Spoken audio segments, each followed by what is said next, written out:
Baiklah, Assalamualaikum warahmatullahi wabarakatuh. Perkenalkan, nama saya Muhammad Iksan Ilma dengan NIM H0711811321. Ya, baiklah, pada kesempatan kali ini saya akan menjelaskan tentang pengantar dan matematika kriptografi pada mata kuliah kriptografi. Nah, yang pertama yaitu pengantar kriptografi. Definisi: kriptografi adalah suatu ilmu ataupun seni mengamankan pesan, dan suatu ilmu dan seni membuka breaking ciphertext atau hasil dari enkripsi suatu data. Nah, selanjutnya private key setting dan public key setting.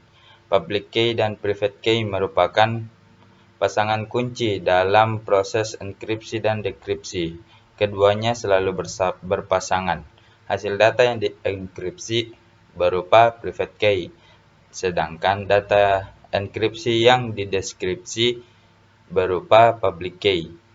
Private key bersifat rahasia dan hanya diketahui oleh pemiliknya atau pembuat. Public key merupakan data umum yang diketahui. Selanjutnya, plain text enkripsi. Proses menyamarkan pesan asli atau plain text dengan algoritma kriptografi sehingga menghasilkan enkripsi data yang dinamakan dengan ciphertext. Sedangkan deskripsi, proses pengembalian pesan yang telah dienkripsi menjadi pesan asli atau plain text. Kriptografi klasik.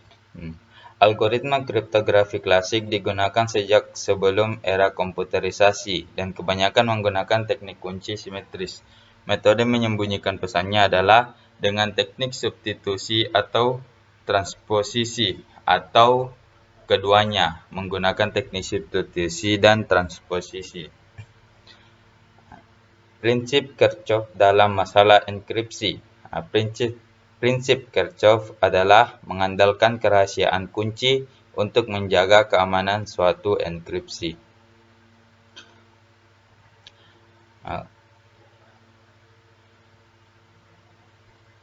Jadi, dalam prinsip Kirchhoff ini terdapat, kriptografi digunakan banyak perusahaan. Suatu algoritma enkripsi dapat digunakan oleh perusahaan-perusahaan yang membutuhkan, tetapi dengan membangkitkan kunci yang berbeda. Kunci yang dibagi lebih mudah melakukan pembobolan daripada jika algoritma enkripsi yang dibagi.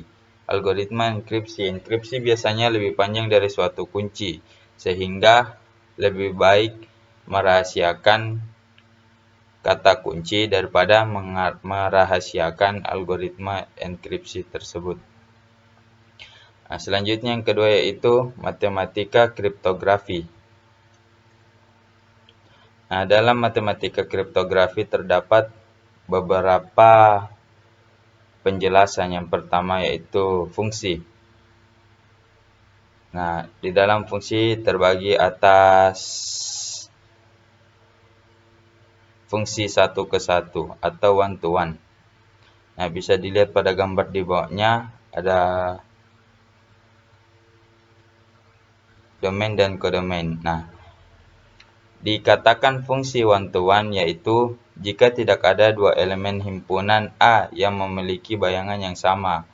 Bisa dikatakan setiap fungsi yang terdapat di A memiliki pasangan di B, dan setiap satu yang di A hanya memiliki satu pasangan yang di B. Yang kedua yaitu fungsi pada atau onto. Setiap elemen B merupakan bayangan dari satu atau lebih elemen A. Bisa dilihat di gambar pada fungsi A.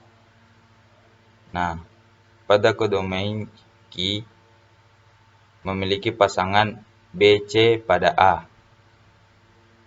Itu disebut fungsi pada. Selanjutnya, fungsi berkoresponden 1-ke-1 merupakan fungsi 1-ke-1 sekaligus fungsi pada. Next, fungsi inverse. Fungsi yang memetakan kembali B ke A. Balikan fungsi dilambangkan dengan F pangkat minus 1. Nah, jadi fungsi inverse ini dia hanya mengembalikan, misal ada fungsi A dan fungsi B. Fungsi B-nya diganti dengan fungsi A di depan. Hanya membalikkan. Selanjutnya fungsi satu arah. Jika fx mudah untuk dihitung untuk semua X anggota A tetapi sangat sukar atau bahkan hampir tidak mungkin secara komputasi menemukan inversinya, yaitu dengan menemukan X sedemikian hingga fx sama dengan Y untuk semua Y anggota Rf. Yang kedua, setelah fungsi yang kedua terdapat kombinatorial. Cabang matematika yang mempelajari tentang pengaturan objek. Pada kriptografi digunakan untuk menghitung banyak kunci yang bisa dibentuk. Berapa banyak kombinasi plain text dan ciphertext. Nah, permutasi. Suatu susunan yang dibentuk dari satu kumpulan objek yang diambil sebagian atau seluruhnya. Berikut fungsi permutasi. PNR sama dengan N faktorial per N dikurang R faktorial.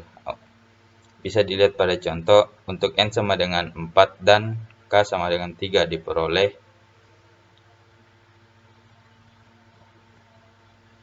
P4P3 sama dengan 4 faktorial per 4 dikurang 3 faktorial sama dengan 24.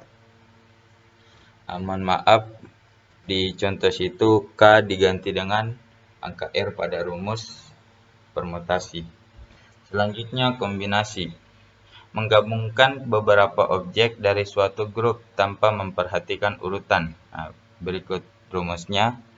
C NK sama dengan N faktorial dikurang per N kurang K faktorial dikali K faktorial. Contohnya seperti pada gambar. Dari 4 orang ABCD pendiri suatu partai akan dipilih ketua, wakil ketua, dan sekretaris. Ada berapa macam urutan pengurus partai tersebut yang mungkin terpilih? Nah, solusinya N sama dengan 4.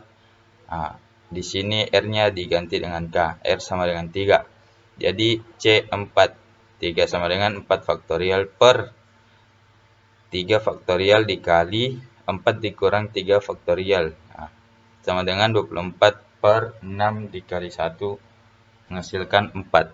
Nah, didapatkan urutan yang mungkin adalah ABC, ABD, ACD, BCD. Selanjutnya yaitu teori informasi.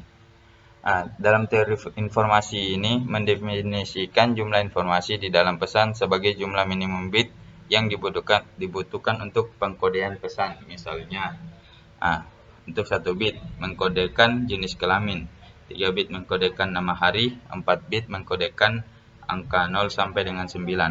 Entropi, ukuran yang menyatakan jumlah informasi dalam pesan dengan menggunakan satuan bit. Entropi berguna untuk memperkirakan jumlah bit rata-rata untuk mengkodekan elemen dari pesan. Berikut rumusnya. Hx sama dengan minus sigma Ni sama dengan 1 Pi log 2 Pi. Teori bilangan, teori yang mendasar dalam memahami algoritma kriptografi. Bilangan yang dimaksudkan adalah bilangan bulat. Nah, sifat pembagian bilangan bulat. Misalkan A dan B adalah 2 buah bilangan bulat dengan syarat A tidak boleh sama dengan 0. Selanjutnya teorema Euclid atau biasa juga dibilang Euclidean. Misalkan M dan N adalah 2 buah bilangan bulat dengan syarat N lebih besar dari 0. Struktur aljabar grup G tertutup, asosiatif, elemen identitas, dan inverse. Ring R plus X abelian, asosiatif, identitas, perkalian, dan bersifat distributif. Field atau lapangan F plus X, grup Abel, lapangan berhingga. Yang dibawahnya tata cara mengerjakannya, di mana dia termasuk grup, termasuk ring, atau termasuk field. lapangan berhingga. GF